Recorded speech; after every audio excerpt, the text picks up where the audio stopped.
DJ has been fishing for prawn, crab and lobster off Scotland's northwestern coast ever since he left school 17 years ago. It's a life he loves, even though rising costs, particularly fuel, have hit profits badly. Now there's new uncertainty. 90% of DJ's catch is exported to Spain and France, where Scottish shellfish is highly prized.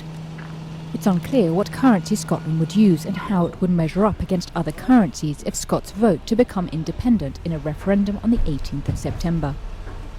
I think long term it would probably be better, but there's still a few unanswered questions to do with currency and how things will work.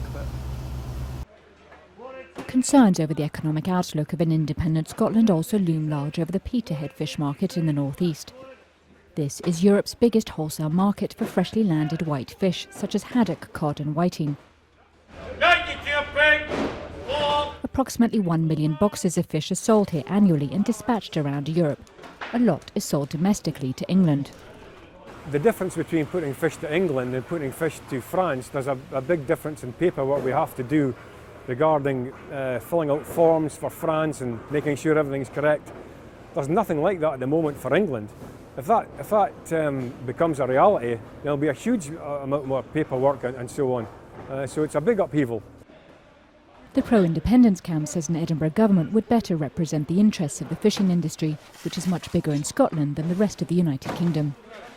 With fishing representing less than 1% of Britain's GDP, it claims London has bargained away its fishing rights and quotas in Europe. It's a message that resonates with fishermen. Strict EU quotas to protect fish stocks has caused Peterhead's fishing fleet to contract 75% in the past 2 decades, from about 120 boats to just 30. Peter Bruce is one of the few who remain. I mean, our industry has been contracting something fearsome over the last 20 years. So, I mean, I would see this as a new start, and it's not going to be easy. I totally realise that. But I think there are opportunities for us to move ahead in the industry. But in the short term, independence could mean more pain for Scotland's fishermen. They currently catch 20 to 30% more than their EU quota by buying or leasing quotas from English or Welsh boats, which is only allowed because it's within the overall UK quota. The real crux that people need to understand about the potential effects of separation are what it will do to access to the raw material, to quota. How do we square the circle of we use a lot more than we own, and we are able to do that because we're able to trade in a fluid system? What happens when that system stops?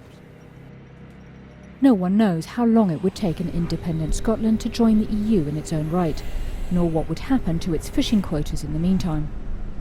If the country does vote to go it alone, its fishing fleet will be sailing into uncharted waters.